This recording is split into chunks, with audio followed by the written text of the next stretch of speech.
할렐루야. 예수 선교교회 주일 성경 공부를 시작하겠습니다. 오늘 말씀의 제목은 구속사의 주역이 가는 길, 이러한 제목으로 함께 은혜를 나누겠습니다. 오늘 본문 말씀은 마태복음 7장 13절로 14절 말씀과 신명기 32장 7절 말씀이 되겠습니다. 제가 읽어보도록 하겠습니다.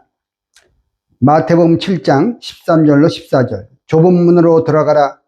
멸망으로 인도하는 문은 크고 그 길이 넓어 그리로 들어가는 자가 많고, 생명으로 인도하는 문은 좁고 길이 협착하여 찾는 이가 적음이니라. 신명기 32장 7절 말씀. 옛날을 기억하라. 역대의 연대를 생각하라. 내 아비에게 물으라. 그가 내게 설명할 것이요, 네 어른들에게 물으라. 그들이 내게 이르리로다. 이는 하나님의 말씀이니라. 아멘. 오늘 제목 구속사의 주역에서, 주역이란 말은 주된 역할을 하는 사람이라는 뜻입니다. 주된 역할을 하는 분. 구속사의 근본적이고도 원래의 주인공은 예수 그리스도이십니다. 하지만 첫째 아담에게 하나님께서 돕는 배필을 주셨듯이, 둘째 아담이요 마지막 아담이신 예수 그리스도께도 돕는 배필이 있습니다. 그들이 곧 교회요 그리스도인들입니다. 에베소 5장 31절 32절 말씀 읽어보겠습니다. 이러므로 사람이 부모를 떠나 그 아내와 합하여 그 둘이 한 육체가 될지니 이 비밀이 크도다 그랬어요. 내가 그리스도와 교회에 대하여 말하노라. 이렇게 내가 그리스도와 교회에 대하여 말하노라 말씀하고 있잖아요. 따라서 오늘날의 모든 그리스도인들, 성도들 역시 예수 그리스도를 돕는 배필인 것입니다. 그리고 예수 그리스도를 돕는 배필의 사역을 잘 감당하는 자가 곧 구속사의 주역이 되는 것이죠. 하지만 구속사의 주역이 가는 길은 좁고 협착한 길입니다. 그래서 오늘 본문 마태복음 7장 14절에서는 그 길을 찾는 이가 적다 말씀하고 있습니다. 누가복음 13장 24절에서는 그 길은 가기를 원하여도 가지 못하는 자가 많을 것이라 이렇게 말씀하고 있습니다. 이 말씀은 내가 원한다고 해서 갈 수 있는 길이 아니라는 것이죠. 왜냐하면 그 길은 찾는 사람이 적음으로 외롭고 고독한 길이요, 아무도 알아주지 않는 길이고, 예기치 못한 상황이 도처에 도사리고 있는 길이기 때문에 도저히 사람의 힘으로는 그 길을 끝까지 갈 수가 없으며 중도에서 포기할 수밖에 없는 그러한 좁고도 협착한 길이기 때문입니다. 그 길을 갈 수 있는 유일한 방법은 인간의 힘을 초월하는 초월적 능력을 가지신 전능하신 하나님이 나와 함께 동행해 주시는 것 뿐입니다. 내가 외로울 때, 저와 여러분이 외로울 때 그분이 다가와서 다정한 친구가 되어주시고, 저와 여러분이 힘들고 지쳐서 주저앉아 있을 때 그분이 가까이 오셔서 나를 붙잡아 일으켜주시고, 저와 여러분이 위험한 일을 당할 때 그분이 개입하셔서 건져주신다면 우리는 그분의 도우심으로 말미암아 능히 그 길을 끝까지 통과해서 우리의 최종 목적지 영원한 하나님의 나라에 도착할 수가 있는 것입니다. 오늘날 구속사의 주역이 가야 할 길은 옛날을 기억하고 역대의 연대를 생각하면서 가야 하는 길입니다. 신명기 32장 7절, 옛날을 기억하라, 역대의 연대를 생각하라 말씀하고 있어요. 옛적 길이 예레미야 6장 16절 말씀 에는 다음과 같이 말씀하고 있어요. 예레미야 6장 16절 여호와께서 이같이 말씀하시되 너희는 길에 서서 보며 옛적 길 곧 선한 길이 어디인지 알아보고 그리로 행하라.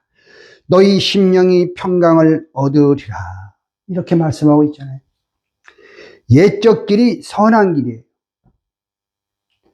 그래서 우리는 옛적 길을 알아보고 그리로 가야만 하는 것입니다. 우리가 옛적 길을 알아보려면 반드시 옛날을 기억하고 역대의 연대를 생각해야만 하는 것입니다. 옛날과 역대의 연대를 압축하여 기록한 것이 바로 족보입니다. 그러므로 옛날을 기억하고 역대의 연대를 생각하라는 말씀은 족보 속에 담긴 하나님의 구속 경륜을 면밀히 살펴서 깊이 이해하고 깨달으라는 뜻입니다. 오늘은 창세기 5장 족보를 통해서 노아 때의 상황이 어떠했는지 알아보겠습니다. 홍수 심판 예고를 받은 노아는 자기 가족 7 식구와 함께 힘들게 방주를 지었습니다. 길이 300규빗, 약 136.8m죠. 넓이 50규빗, 약 22.8m입니다. 높이 30규빗, 약 13.7m. 이러한 거대한 방주를 지을 때 현대식 장비가 없었던 그 당시 상황에서 얼마나 고되고 힘들었겠습니까?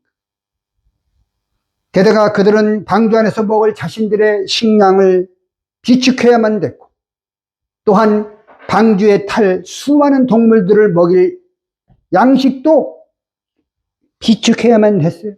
그래서 방주를 지으면서 고된 농사일을 해야만 했습니다. 창세기 6장 21절에 있잖아요. 너는 너희 먹을 모든 식물을 네게로 가져다 저축하라. 이것이 너와 그들의 식물이 되리라 그랬죠. 그들이 바로 수많은 방주에 탈 수많은 동물들, 각 종류의 수많은 동물들이 먹을 식물이 되리라.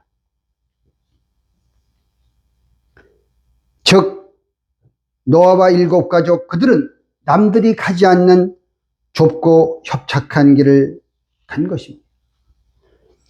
이는 노아가 하나님께 은혜를 입었기에 가능한 일이었습니다. 창세기 6장 8절에 있잖아요. 그 결과가 무엇이냐? 하나님께로부터 은혜를 입은 자의 그 결과는 바로 창세기 6장 22절 말씀이에요. 노아가 그와 같이 하되 하나님이 자기에게 명하신 대로 다 준행하였더라. 자기에게 명하신 대로 방주를 지었죠. 또 먹을 식량, 동물들 먹을 식량들을 농사에서 다 비축했어요. 명하신 대로 다 준행하였더라. 하나님의 은혜를 입은 자는 하나님이 말씀하신 그 명하신 그 말씀대로 다 준행하게 될 줄 믿습니다. 하나님이 명하신 대로 준행해서 방수를 완성했고 모든 식량을 준비하였기 때문에 노아와 7 가족은 홍수 심판 가운데서 구원을 받은 것입니다. 노아의 아버지 라멕이 노아를 182세에 낳았죠. 그 후에 자그마치 595년을 지내며 자녀를 낳았다고 창세기 5장 28절로 30절에 기록되어 있습니다. 한글 개역성경에는 자녀를 낳았다라고 말씀하고 있지만 히브리 원문 성경을 잘 번역해 놓은 영어 성경에는 He begot other sons and daughters 이렇게 되어 있어요. 노아가 다른 아들들과 딸들을 낳았다. 몇 년 동안? 595년 동안.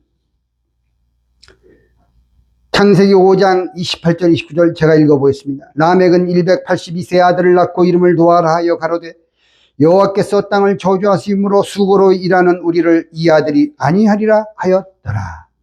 라멕이 노아를 낳은 후 595년을 지내며 자녀를 낳았으며, other sons and daughters. 라멕이 595년 동안 자녀들을 낳았으므로 많은 숫자의 자녀들을 낳아서 키웠을 것입니다. 라멕이 낳은 수많은 자녀들은 분명 노아의 친형제들입니다. 595년이라는 기나긴 세월 동안에 얼마나 많은 자녀들이 태어났겠는지 한번 상상해 보세요.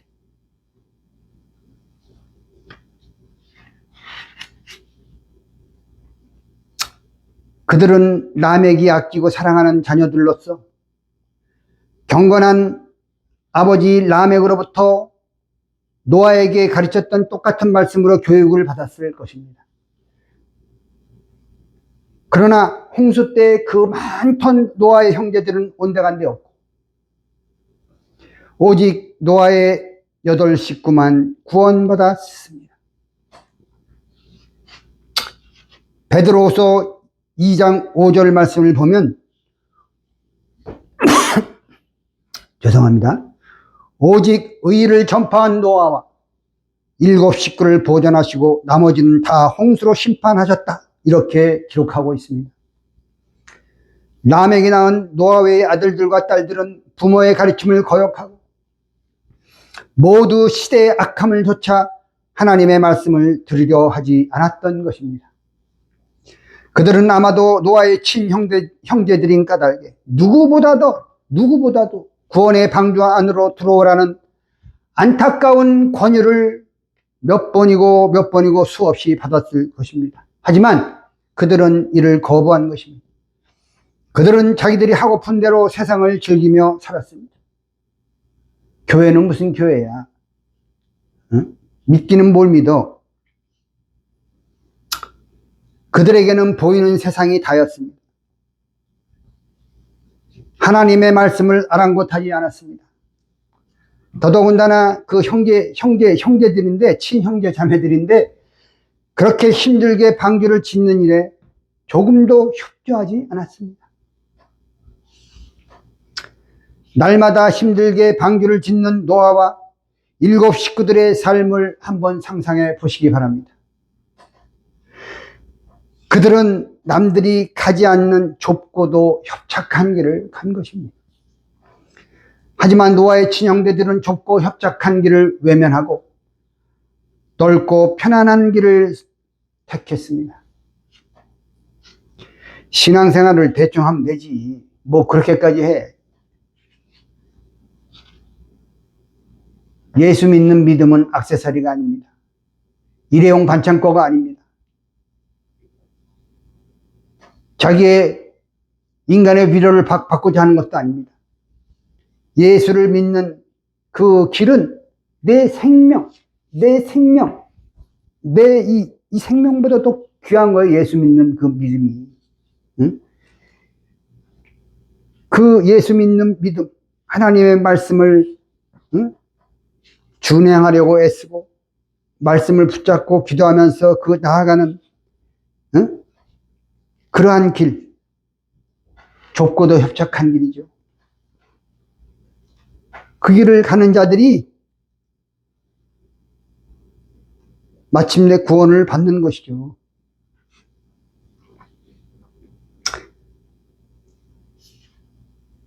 방주를 지은 장본인을 가장 가까이 두고도 홍수가 세상을 덮었을 때 그들은 하나도 남김없이 심판의 물결에 수장되고 말았습니다.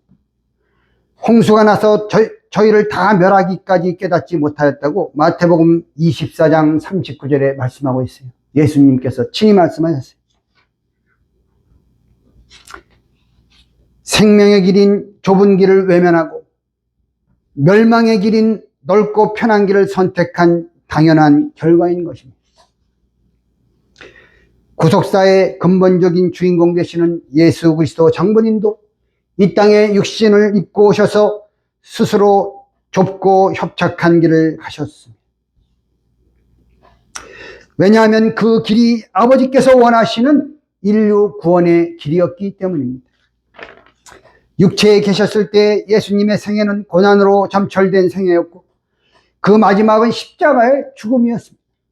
고난과 십자가의 좁고 협착한 길을 가셨기에 하나님이 그분을 지극히 높여 모든 이름 위에 뛰어난 이름을 주시고 하늘과 땅 위에와 땅 아래에 있는 자들로 모든 무릎을 예수의 이름에 꿇게 하셨다.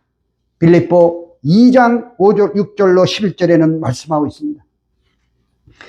예수를 믿는 우리도 자기 십자가를 지고 예수님을 좇아야만 예수님께 합당한 자가 된다고 마태복음 10장 38절이나 마태복음 16장 24절에는 말씀하고 있습니다. 요한계시록 14장 1절과 4절 말씀을 한번 읽어보겠습니다. 또 내가 보니 보라 어린 양이 시온산에 섰고 그와 함께 14만 4천이 섰는데 그 이마에 어린 양의 이름과 그 아버지의 이름을 쓴 것이 있도다. 4절 이 사람들은 14만 4천이죠. 여자로 더불어 더럽히지 아니하고 정절이 있는 자라 하시면서 어린 양이 어디로 인도하든지 따라가는 자며 사람 가운데서 구속을 받아 처음 익은 열매로 하나님과 어린 양에게 속한 자들이니 말씀하고 있습니다.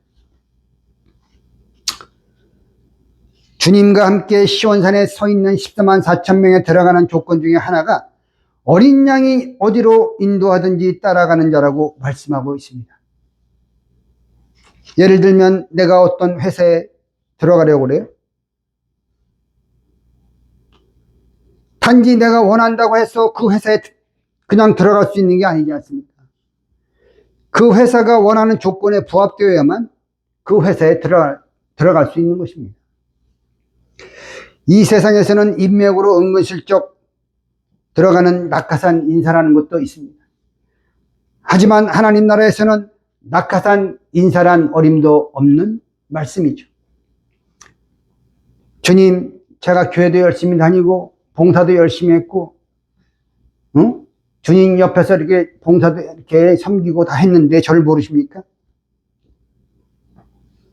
저를 잘 알지 않습니까? 들어가게 해주세요. 이렇게 아무리 청탁을 넣어도 이 조건에 맞지 않는다면 어린 양이 어디로 인도하는지 따라가는 자, 이 조건에 맞지 않는 자면 결코 들어가는 것이 허락되지 않는 것입니다.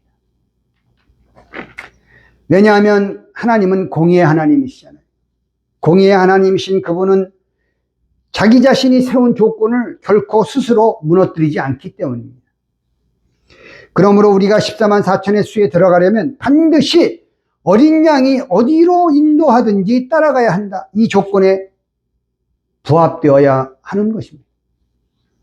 어린 양이 어디로 인도하든지 따라가는 자라는 말씀에서 키포인트는 바로 어디로입니다. wherever. 만약에 그분이 저와 여러분을 넓고 편한 길로 인도한다면 따라오라 말라 말씀하실 필요가 없어요. 넓고 편한 길이라면 굳이 그럼 말씀을 안 들어도 우리가 스스로 알아서 그 길을 잘 갈 거 아니겠습니까? 그러므로 여기에서 어디로란 말은 당연히 좁고 협착한 길인데 말하는 거예요. 어디로 인도하든지 따라가는 자라는 말씀에는 하나님께서 저와 여러분을 남들이 찾지 않는 좁고 협착한 길로 인도해 갈지라도 끝까지 그 길을 따라가야 한다라는 뜻을 내포하고 있는 것입니다. 어린 양 예수 그리스도께서 가신 길은 좁고 협착한 길입니다. 그래서 그분께서는 우리들도 역시 좁고 협착한 길로 인도하시는 것입니다. 왜냐하면 그 길이 생명의 길이기 때문입니다. 아까 본문 마태복음 7장 13, 14 읽었지만 다시 한번 읽어볼게요. 좁은 문으로 들어가라. 멸망으로 인도하는 문은 크고 그 길이 넓어 그리로 들어가는 자가 많고 생명으로 인도하는 문은 좁고 길이 협착하여 찾는 이가 적음이니라. 마지막으로 베드로전서 2장 20절 21절 말씀을 읽고 오늘 강의를 마치도록 하겠습니다. 죄가 있어 매를 맞고 참으면 무슨 칭찬이 있으리요. 오직 선을 행함으로 고난을 받고 참으면 이는 하나님 앞에 아름다우니라. 이를 위하여 너희가 부르심을 입었으니 그리스도도 너희를 위하여 고난을 받으사 너희에게 본을 끼쳐 그 자취를 따라오게 하려 하셨느니라. 기도드리겠습니다. 지금까지 끊임없이 인류의 구원을 위한 구속사를 진행시키고 계신 살아계신 아버지 하나님, 아버지의 열심과 사랑으로 티끌과 먼지 같은 저희 각자에게 찾아와 주셔서 영생의 길이 있음을 가르쳐 주시고 그 길로 이끌어 주시기 위해서 지금도 쉬지 않고 일하시는 아버지의 말로 다할 수 없는 사랑과 그 크신 은혜에 진심으로 감사를 드립니다. 오늘 말씀을 듣는 모든 분들이 거룩한 구속사의 주역이 될 수 있도록 축복하여 주시옵소서. 그 길이 아무리 좁고 협착한 길이라 할지라도 중도에 포기하지 않고 아버지의 사랑과 은혜를 힘입어 반드시 완주할 수 있는 모두가 될 수 있도록 축복해 주시옵소서. 저희들이 그리스도를 본받아 그분의 고난의 삶의 자취를 끝까지 함께 따라가서 그리스도와 함께 시온산에 설 수 있는 14만 4천의 성도가 다 되게 하여 주시옵시고 마침내 영광스러운 변화 영생의 세계 하나님 나라에 당당히 입성할 수 있도록 인도해 주시옵소서. 우리가 말씀을 듣고 깨달을 때 우리 각자의 영육간의 소원들이 우리의 삶 속에서 하나하나 이루어지는 하늘의 기적의 은총을 저희들에게 허락하여 주시옵소서. 이루어 주신 줄 믿사옵고 감사드리며 존귀하신 예수 그리스도의 이름 높이 받들어 간절히 기도드리옵나이다. 아멘. 할렐루야. 감사합니다. 한 주간도 하나님의 말씀을 붙잡고 기도하면서 승리하시는 저와 여러분 되시기를 주의 이름으로 축원합니다. 감사합니다.